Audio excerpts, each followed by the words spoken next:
alhamdulillahi rabbil alamin wassalatu wassalamu ala ashrafil anbiyai wal mursalin sayyidina wa mawlana muhammadin al-makin wa ala alihi wa sahbihi zawi ridwan wa tamkin.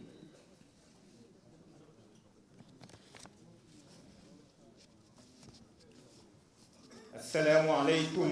wa rahmatullahi taala wa barakatuhu.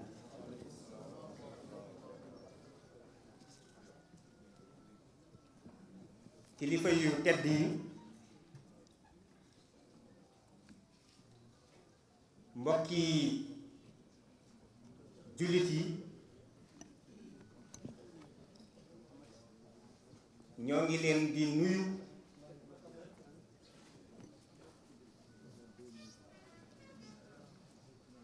nuyoo bi gën a jot te gën a rafet te gën a sell, muy nuyoo bi lislaam.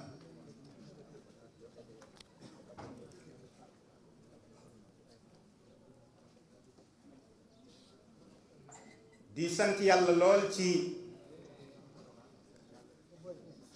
taxawaay bi nga xam ni am nañ ko ngir jëmmi yàlla mu kawe bi.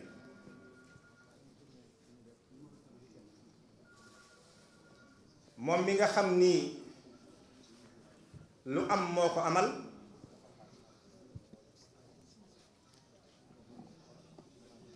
lu amul it coobare ma juumul ca loolu rekk.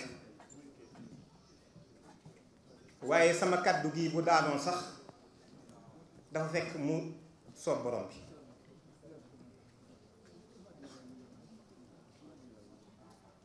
di sant nag ak gërëm mbooleem xalif généraux yi nekk ci Sénégal yépp. kenn ku ci nekk dem nañ ci moom, toog waxtaan ak moom ci réew mi li fi nekk ak fanu yaakaar ni fa la jëm. waaye noonu ñu ko defee ci xalif généraux yi, noonu lañ ko defee ci mboolem association islamique yépp. kenn ku ci nekk jokkoo nañoo ak yow walla ñu dem toog ak yow seeti la, ndax lislaam moom jenn la te kenn ku ci nekk fa nga fa nekk di liggéey. kon lu ngeen fi mën a gis ci réalisation ak jëf ak taxaw, mbooloo moom la, waaye ñun doonuñu ci dara.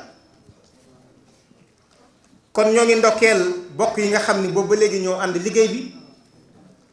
kenn ku ci nekk joxe ci sa engagement sans faille, sa taxawaay waxtu wu nekk doon ab soññee, waaye nga boole sa jot, ndax jot mooy lépp, temps kenn mënu koo xayma. nit bu joxe woon 10 milliards manees na koo xayma, waaye nit ki 5 minutes yu mu la xis jox, loolu kenn mënatu koo xayma.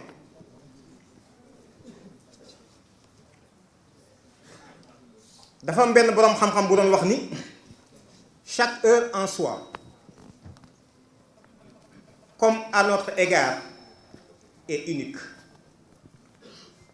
Est-elle écoulée une fois qu'elle a péri entièrement? Les millions de siècles ne ramèneront jamais. Il y a de légères et frivoles circonstances du temps qui ne sont point stables, qui passent, que l'on appelle mode, grandeur, faveur, richesse, puissance, indépendance, etc., etc. nee na nit ki ni jëmmam doone kenn, noonu lay waxtoom doone lenn. lenn lu ci xis wéy na te dootul delsi, bu doon dund ay milliards yi at dootul delsi.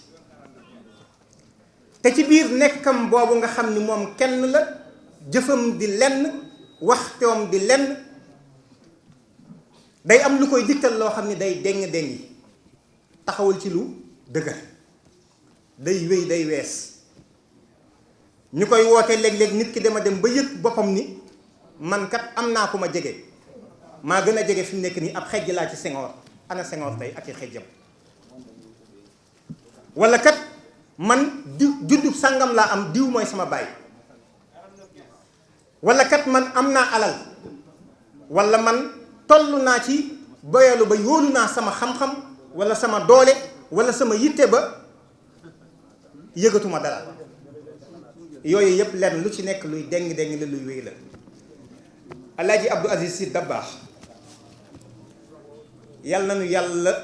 wuutu ci moom di ñu ko fayal ba ca bis penc ba. dafa am waxam bu ma marqué lool, waxtu wu ne dama koy indi di ci xalam. dafa waxoon ni as gor du nekk ci luy xew yi. as gor du nekk ci luy xew yi. luy xew ak xew yi as gor du ci nekk mukk. da ngay nekk ci lu sax te wér rek. loola nag doy na ci ab yóbbal ak njàngale ak lu nu mën a jariñ ci sunu dund tey ji. mu bàyyil ñu ko fi waaye xamuñu suñu bopp, lu mu dañ koy jéggaani, lu mu rek dañ koy jéggaani. te ñi ni jéggaani ça se comprend. dañ noo wax limal benn, yéen seeni maam xamuñu lu baax. ñaar, seeni maam amuñu lu baax. ñett, seeni maam mënuñoo jëf lu baax. ba tax na kon su ngeen bëggee xam lu baax, am lu baax, mën a jëmmal lu baax, da ngeen ni dagg seen digganteeg seen démb, ñëw ñu boot leen, wan leen lu baax, amal leen lu baax, ba noppi it man lu leen ko. lii tax ñu tagga témbe. Cheikh Abdoul Ahad Mbacké daa wax ni, nee na loolu boo tubaab loo fi mu ne ba jàpp ni mat nga tubaab, wéy si di rouler ay air, nee na boo demee mu jàppee la gourmet képp nag amoo fa jeneen daraja, sama gourmet bi dong lay wax. kon bokk na ci dogalub yàlla, xam li yàlla namm ci yow dogal ko, muy def la nit ku ñuul kii, nga war a puukaree woo loolu te sant ci sa borom mi ko def, te xam ni juumul te làmbatu. suñu intervention nag ci ñaari yëf lañ koy jëme. benn bu njëkk bi tënk bu gaaw ci ñun lii ñu nekk dëgg-dëgg lan mooy sabab si dëgg-dëgg. dafa am genn kër guñ mas a taal, biñ ko taalee waa kër gi daal di daw génn, gis ñi ko taal taxaw di gën di yokk sawara wa, waxuñu leen dara. waaye it ñu ni wëlbét xool fi tàmbalee takk, waaye waxuñu ca dara. daal ni nañ jéem a def yitte ci saxaar si bu mu jóg kaw rek. nañu def yitte ci saxaar si moom bu mu jóg kaw. li dal julliti Sénégal lii la, toolu xare bi lañ xamuñu sax toolu xare bi. ñoo ngi ci ay détails, ñoo ngi ci yoo xam ne saxaar si la, te upp saxaar si ak orienté ko fu mu jëm du tax mukk sa du téye sa kër lakk. te lii mooy suñu jafe-jafe, lii mooy suñu problème. li ko waral duma ci dellusiwaat, wax nañ fi xisbulaay xisbu seytaan rek a fi nekk. moom dangay adhéré fii mbaa nga adhéré fi ci des, te lenn lu ci nekk sa wax ak sa jëf rek mooy li la ci boole. moom xisbu laahi wala xisbu seytaan rek amul lenn. te loolu dafa am un combat permanent, un combat perpétuel boo xam ni du jeex mukk. tant que guddeeg bëccëg a ngi am, jàmmaar la boobu day am. kenn ku ci nekk nag na assumé wu jël kaawam, waaye mënee su la ngarale moom bokk fi mënta nekk. ñi nga xam ne ñooy xisbu seytaan nag dafa am ñetti yëf yu ñu def. ndax bu ma jàkkaarloog garab gi, li sama bët tege mooy li ñuy wax jafe-jafe bi. waaye jafe-jafe boobu am na lu nekk ca kawam, ndax jafe-jafe bee ko jur, mooy car yi ak xob yi. car yi jur xob yi, loolu muy conséquences yooyu am yeneen ni conséquences. waaye dëgg-dëgg jëmmi problème bi duñ ci faral di wax, conséquences yi la ñuy wax. moo tax mbirum ngóor soosu ak yi ni demee, yooyu yëpp fi mu nekk nii ay conséquences la. dëgg-dëgg mbir mi waxuñu ko ba tey, gars yi dañ koy wër nii rek, waaye waxuñu problème bi. man ñoom ñu ci bari ci ñoom dama leen di yërëm, ndax ay victimes lañu ndax xamuñu xàmmewuñu xamuñu sax fu ñuy taxaw ñoom xamuñu xàmmewuñu xamuñu fu ñuy taxaw ku xamut xàmmewul nag dana wax lu mu war a wax dana taxaw fu mu war a taxaw dana defit lu mu war a def ndax ñàkk a xam moo ko waral wolof day wax xamadi mooy loolu dëgg-dëgg xamadi mooy loolu diw dafa xamadi mooy loolu dafa xamul su ko defee li sabab loolu dafa am benn ci kàngami xisbu seytaan nga xam ni kenn gënu ko cee kawe daraja ñu koy wax Albert Pike 33e degré dafa mas di waxtaan ak ñoo xam ne ñoo topp ci moom juste 32e degré 1889 mu bind leen bataaxal ni leen suñu bëggee suñu kilifa ga ñoom seen kilifa ga yor àdduna di ko doxal dafa am ñetti révolution yu ñu war a def ñett révolution yoo xam ni tant que defuñu ko seytaane du moom du yilif àdduna. Première révolution bi mooy la RIP, deuxième révolution bi mooy la RIS, troisième révolution mooy la RIC. RIP mooy la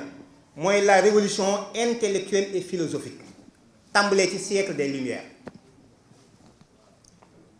gars yi dañoo njëkk a tàmbali ci ay xalaat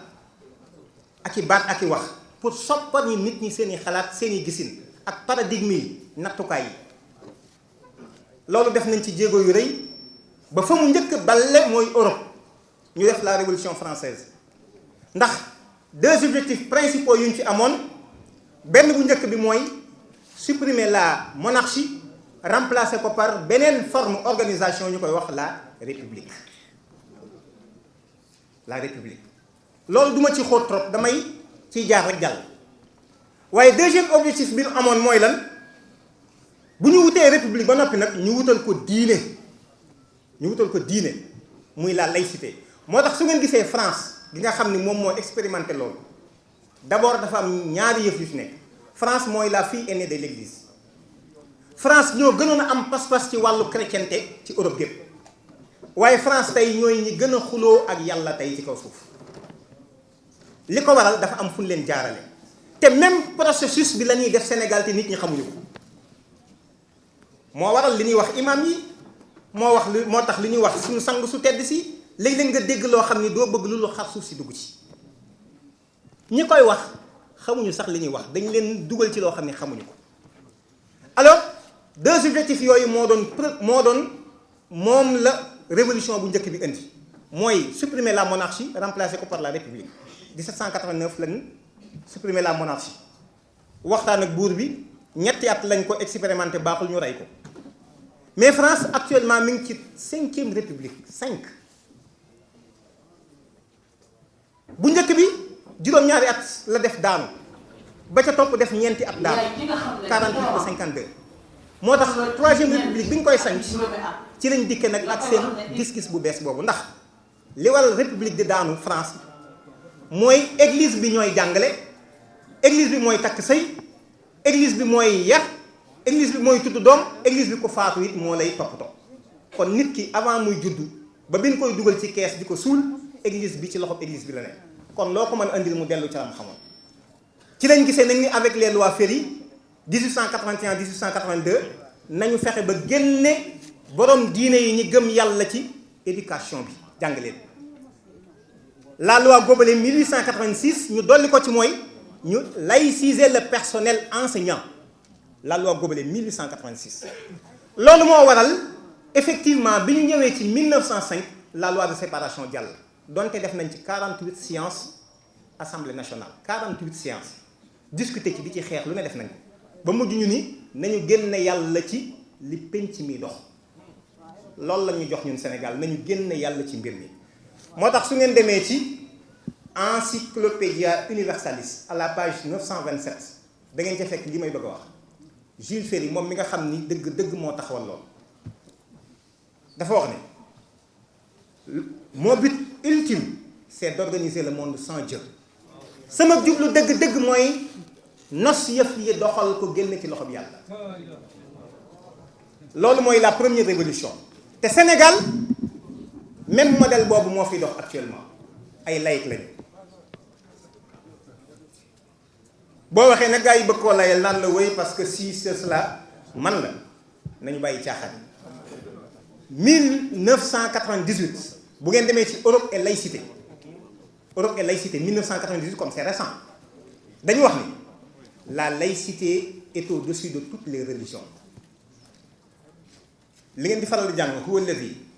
arsala rasulahu bil huda wa dinil haqq liyuzhirahu ala dini kullihi walaw kariha al mushrikun. loolu ngeen di jàng ñoom moom lañ jël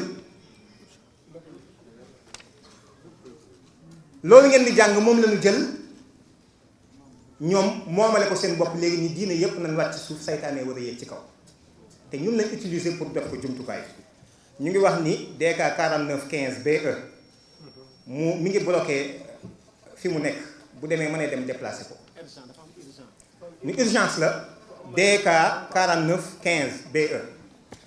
kon loolu mooy première révolution bi. deuxième révolution bi mooy lan la révolution industrielle et scientifique ndax bi loolu jàllee rek danoo daal di tàmbali def production xarala yi daal di gën di yokk ñu soppal ñi nag nit ñi ci gisiin objectif principal bi doon maintenant nag disloquer la famille maanaam la famille dëgg-dëgg moom lañ attaqué ci la am ngóor jigéen bokk ndax benn fànn la ci pour disloquer la famille. ginnaaw taxawal nañu ci ay xalaat ak nattukaay yoo xam ni wuute naag la ñu xamoon ba noppi léegi nag ñu teg ci leneen mooy disloquer la famille. famille dootul lanu baaxoo woon a xam góor ak jigéen gu ànd ngir jëmmi yàlla te jaarale ko fan ko war a jaarale ngir fas yéene jaamu ci yàlla ba yàlla may leen ca njaboot ak lu mu ca dogal. famille dafay doon ci tënk rek li xew Italie fan yi ci ginnaaw dafa am ñaari góor yu bëggante bi ñu bëggantee ñu dem a dem ba yàgg bëgg a am doom kenn ku góor ki woo rakkam ju jigéen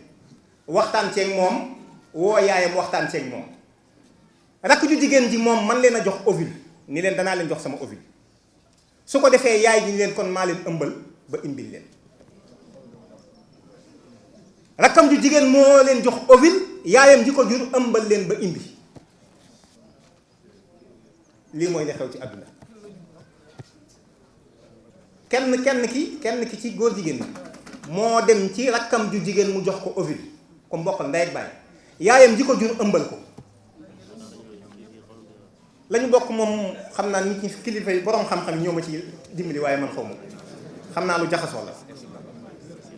troisième révolution bi mooy lan la révolution informationnelle et communicationnelle. gis ngeen bu njëkk nit mën naa nekk ci barab nekk ko ngoon sax kenn mën na ko bañ a xam wala du yaatu loolu du siiw. tey jii da ngay gis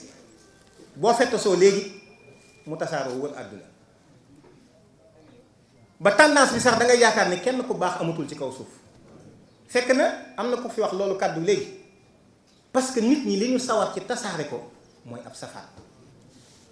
nañu tasaare lu baax am na ci kaw suuf de lu baax mi ngi am ci kaw suuf ba tey lu baax mi ngi am ci kaw suuf ba tey waaye fi mu ne li nit ñi gën a sawar bu ñu waxee baat bi journaliste yi jëfandikoo mooy buzz mooy tasaare ab safaan rek. kon foofu xëy na duma ci sori trop léeg-léeg nga wax ak nit nag mu ni la man daal sama njaboot dama ciy góorgóorlu su ko defee am na loo xam ni kenn mënu ci dara man la boo demoon sa njaboot ñi da ngay góorgóorlu dem ba ci aw xur ñu bëttal la ko nga dugg ca yàgg sa njaboot dootoo mën a mucc actuellement fii jamono toll avec la guerre totale bi ñu déclaré les humains une guerre totale contre l'homme maanaam guerre totale lañ déclaré nit ndax dañ ko bëgg a jële ci ak nite yóbbu ko ci moomeelu ko seytaane wala iyaasu billaah. kon loolu mooy ñetti yëf yi nga xam ni moo sabab lii ñu nekk te nit ñi xamuñu ko su ko defee nag ñun ana lu ci suñu wàll ci suñu réew mii bokk kilifa yi bokk yi suñu imam yi sëriñ daara yi yéen bokki jullit yi ñun réew mi am nañ problème am nañ problème ndax ñoo ni ci république lañ nekk ku fi yëkkati ku fi amul aw carte wu firndeel loolu man gisuma ko xalif général imam ñëpp ci marché yam am nañu soit këyitu juddu mbaa ñu am carte d'identité mbaa ñu am passeport mbaa luy mandargaal ñi ci réew mi lañ bokk wala boog am nañ fi kër guy tegtale ne ñoo ngi ci réew mi wa illaa ku fi jógee yàlla na yeex ñu yóbbu la te fii lañ lay denc kon ci réew mi lañ bokk li ñu fiy def lépp nag nañu xam ni ci turu askan wi lañ koy def waaye ñett yëf yi nekk ci problème ci suñ constitution laa bëgg a lim benn bi ci njëkk mooy suñu constitution dañ cee référencé lu garaaw muy laïcité ñun laïcité bokkut ak suñu aada am na ñoo xam boo leen waxee nag ñu naan la waaw lakum diinukum waliya diin man leen yéen vous ne comprenez rien du tout man ñaar fukki at ak juróom a ngi nii ma koy gëstu ci laïcité 25 ans laa wax maa ngi koy gëstu ci laïcité maanaam koo dégg mu naan laïcité lakum diinukum waliya diin xamoo sax yow li ngay wax xamoo ko ak koo mën a doon laa wax xamoo li ngay wax kon l'islam matul l'islam dafa matadi l'islam bu fekkee amul une vision sociétale amul gis-gis ci biir pénc mi amul gis-gis ci dundu doomu aadama ba dañuy xaar ay tubaab ñu ñuy tëralal naan ñu nii moo gën a baax bu njëkk ba déclaration des droits de l'homme et du citoyen Gilbert Moutier de Lafayette moom moo ko bind 1789 mais ci boobu lañu sukkandiku 33e degré maçon ci boobu lañu sukkandiku pour def la déclaration universelle des droits de l'homme du 10 décembre 1948 lan la article 2 bi wax article 2 bi dafa wax ni nit la wax kenn sañu koo doyadal mbaa nga toroxal ko mbaa nga suufeel ko ci kaw ab deram nu mu mel ci kaw xalaat yu mu am ci kaw pas-pas bu mu am ak ci kaw gis-gis bu mu am ci sëy luy njaaxum foofu lay génne ci gis-gis bu mu am ci sëy te pourtant ci préambule constitution la nekk au nom de sëñ Mountakha au nom de sëñ Mbaye Sy Mansour au nom des imam daam mi fi nekk ak imam yépp au nom des associations islamiques lii la ñu def ci suñu constitution muy njombe lu rëy troisième élément bi ñu def ci constitution bi te muy lu grave mooy les nouveaux droits mooy lan nouveau droit mooy àq ak yelleef yu yees sénégalais yi ma laaj leen mbokk yi yan àq ak yelleef yu yees lañ amul woon gaa yaa ngi may layal naan ma non dañu wax ni suuf si li fi nekk ñun ñoo ko moom dugal ci àll bi foofu dem danaan la demal ci diw sàngam mu daggal la suuf si sénégalais yi naka jekk ñoo ko moom nañ bay ay caaxaan yaakaar ni nit ñi amuñu ay xel yu ñuy xalaate nouveau droit sénégalais yi am nañ sañ-sañu dem ak a dikk sénégalais yi am nañu sañ-sañu bay sàmm napp tukki jaay ak a jënd ba ci wax sa xalaat yéen a ngi koy fàttali avant 2000 instauré nañ ko ci rajo yi wax sa xalaat kon sénégalais yi am nañ droit de manifester yan nouveau droit lañ soxleeti góor ak góor guy sëy ak jigéen ak jigéen guy sëy c'est tout te pourtant sénégalais yi lañ ko jébbal ñu voté ko te koo ci wax mu la man Seydina Mohamed rek laa bëgg man ñun on a un problème très grave takbir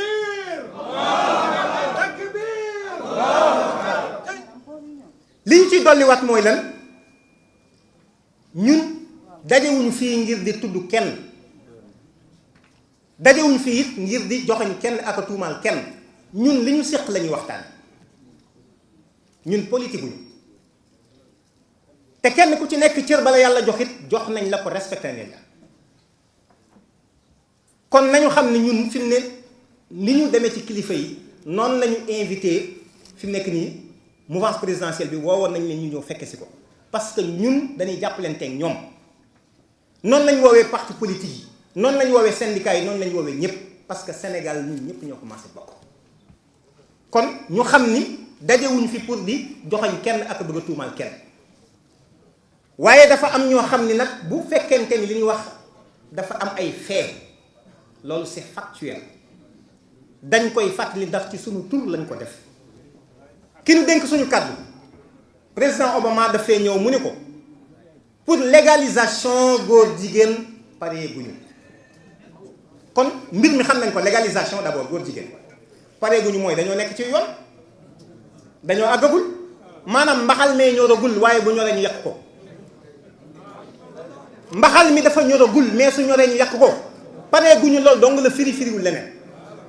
loolu nag na ngeen xam ni ñun ñëpp am nañ ci responsabilité bis bu loolu amee ci réew mi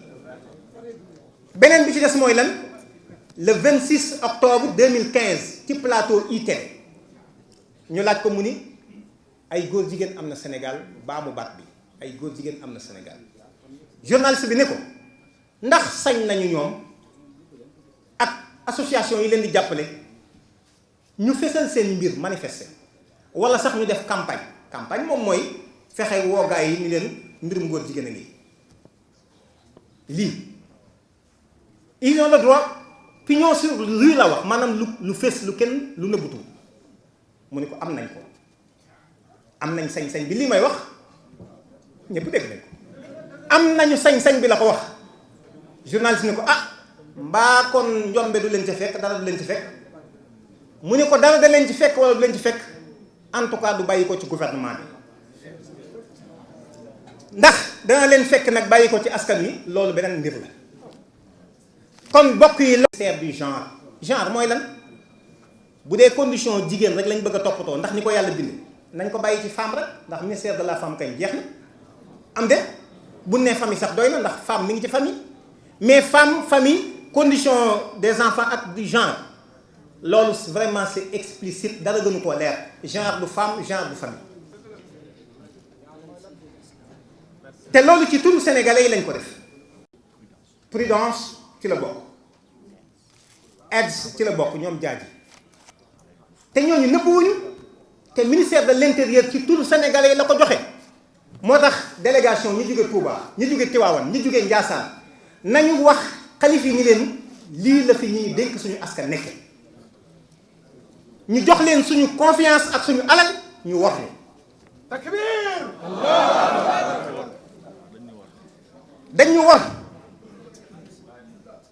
ñun duñ ñu dégg ci ñuy addu ci ay détails def na lii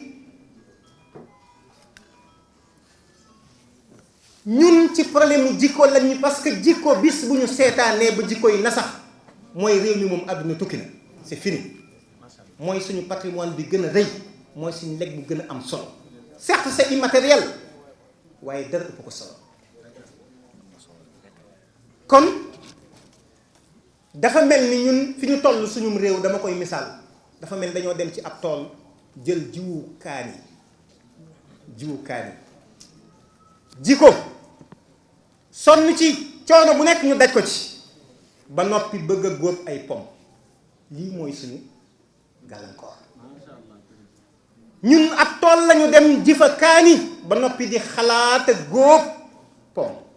du mas a am ci kaw suuf kon loolu nañu ko xam responsabilité bi ci ku ci nekk am fii ak juróom fukki at pour une première góor jigéen ñi daje nañ fi Mbao en 2008 daje nañ fi Kaolack guddi Gammo daje nañ fi feneen ak feneen mais dañ doon nëbbatu c'est la première fois ci Sénégal ba muy Sénégal ba tey ñuy fësal mbirum góor jigéen publiquement c'est la première fois ñuy fësal mbirum góor jigéen publiquement ba noppi ki ko porté ñun néewuñu ko góor jigéen nga néewuñu ko doo góor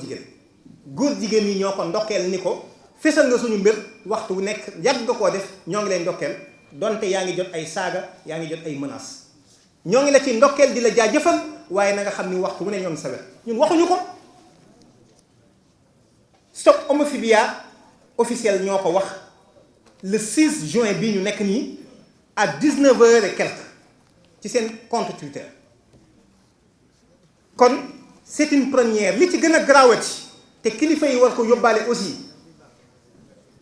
mooy radio télévision bu Sénégal RTS ñoom ñoo diffusé en direct concert góor jigéen boobu RTS bi nga xam ni ku toog fii sa dërëm mi nga cay dem RTS bi nga xam ni ñi ko moom téeméer boo ci jël juróom-ñeent fukk ak juróom-ñeent ya borom yi pas-pas lañu RTS bi nga xam ni bu ñu ko taxawalee sénégalais yi ñoo tax waaye RTS man loolu bettuma ci ñoom en 2002 lañ fi teg benn film Desperate Housewives di wax lan yàlla jigéen la wala góor ci RTS laa la wax parce que man li may wax dama koy assumer. RTS en 2002 teg nañ fi film boobu indi fi débat yàlla góor la wala jigéen dama ni sénégalais yi ñun am nañu responsabilité bu rëy ci kanamu yàlla. c'est-à-dire ñun am nañ responsabilité bu rëy nekk ci ay détails maintenant kenn ku ci nekk di korkoral sa kanam kenn ku ci nekk di xëcc sa kanam maa fi ne fii kenn nekku fi ku dul yàlla. fii kenn nekku fi ku dul yàlla. loolu mooy li war a leer ci bopp ñëpp ñun ay jaam yàlla dong la ñu nekk te duñu jaamu ku dul yàlla mais nii ñu taxawee ni ñun jaami yàlla lañ ba noppi bëgg a ŋarale tey ñu ngi fii suba ñoo ngi fee ma ni loolu du dëgg du yoon nañ ko seetaan te bàmmeel a ngi ñëwaa bàmmeel mi ngi dikk te kenn ku ci nekk wa kulluhum aatihi yawmal qiyaamati farda. allahu akbar takbir. kon su ko defee mbokk yi gis ngeen démb li fi xew nee nañ dañoo demoon jongante ji man awma problème ci yooyu ku mu neex nga def mais gis nga mobilisation mbooloo yi ni ñu ciy génne instantanément kàddu yàlla mënta tax loolu nit ci jóg ba noppi koo wax mën la wéy man affaire yi ngëm daal problème bu privé la bon ci xol lay nekk man dama bëgg sallallahu alayhi wa sallam koo wax muy bës-bësal ay bët di jooy naan la man yonent ku bëgg yonent bi da ngay jaar ci aw yoonam ku bëgg yonent bi da ngay def li mu digle ku bëgg yonent bi da ngay daw li mu tere mais Sénégal on a de sérieux problèmes ñaareel bi it lii war nañ ci régler jotaay bi ñu def nii man de wax dëgg yàlla maa ngi sàkku di sukk di ram bu jaroon fi mu nekk nii man sama bakkan des fii léegi te loolu mën a am wallaahi alazim yàlla na suñu borom jël sama bakkan mais jotaay bii ñu def na continuer nit ñi brassage bi di am ñu continuer di waxtaan di wax parce que diine ji ñoo ko bokk mais kenn ku ci nekk mënoo beru toog fële yaakaar ni da nga régler dara doo régler tous nga du régler man xam naa ni waxtu wi débordé naa te lecture bu kii bi sax defuma ko léegi damay bàyyi ñu def niñ ko programmé woon waaye nañu xam ni li fi baax ci réew mii yéen ñii seen maam yi ñoo ko fi bàyyi li baax ci réew mii yéen a ko def tubaab bi muy ñëw ay buur la fi fekkoon Kajoor Bawol Siin Saalum et cetera tubaab bi ñëw jaxase loolu rey ñenn ñi génn ñi des kon organisation bi fi nekk bu fekkente ni meluñu ni le reste de l'Afrique c'est parce que ay nit a laxasu coono bu ne ñu daj ko am na ñoo xam ne seen i bakkan lañ joxe seen i bakkan lañu joxe au prix de leur vie ngir suuxat fi ak mbaax ba mu fees dell suuf si tey jii kon kenn ëpp leen ndono ma daaneel samay kàddu ci kilifa gu mag lu mu waxoon Cheikh Abdoul Ahad Mbacké dafa waxoon ni nit ku ne la dox sa digganteeg sa bàyyi ñett rek la ñett sa bàyyi moom bi mu lay jur la mu war a xam na ko ba pare waaye bi ngay dikk ci àdduna xam-xamu sa bàyyi indiwoo ci dara nga ci indiwu jëmm ji dong nga indi ñu ni jëmm jaa ngi nii nee na nag ñett moo dox sa digganteeg sa bàyyi benn nga jot sa bàyyi maqama moom taxawoon nga taxaw ci benn nga suut sa bàyyi fa mu nekkoon nga weesu ko ndax yàlla yemul fenn benn nga yées sa bàyyi te lu ci ne jëf a koy mandargal kon nañu xam ne ndono yi ñu fi fekk du toog di puukarewoo suñuy maam ak suñuy bàyyi dong ngay tax mbir mi avancé ñoom dañoo sonnoon kon dañoo war a sonn ci toolu lislaam bi ñàkk ko aar ko mu jaral ñu dara fii koo fi mën a tudd am ñu jóg ba mu des lislaam koo fi tudd dana am ñu jóg dal sa kaw ba mu des lislaam loolu nag moom moo war a jeex jataay bii lillaahi wa rasul ñoo ngi koy ñaan kilifa yi fi teew lii nañ ko saxal amul dara lu dox suñu digganteeg ñun maanaam différence d'idéologie ci gisin xalaat bu mu mën a doon mais yàlla ko ëpp xanaa mais yàlla war naa mën a doy waliif ñu toog te yàlla ji ñuy yaakaar yërmande kenn la yonent bi alayhi salaatu wasalaam kenn la téere bi yàlla bii lenn la jubluwaay bi lenn la ndigal yi lenn la tere yi it lenn la kon nañu Allah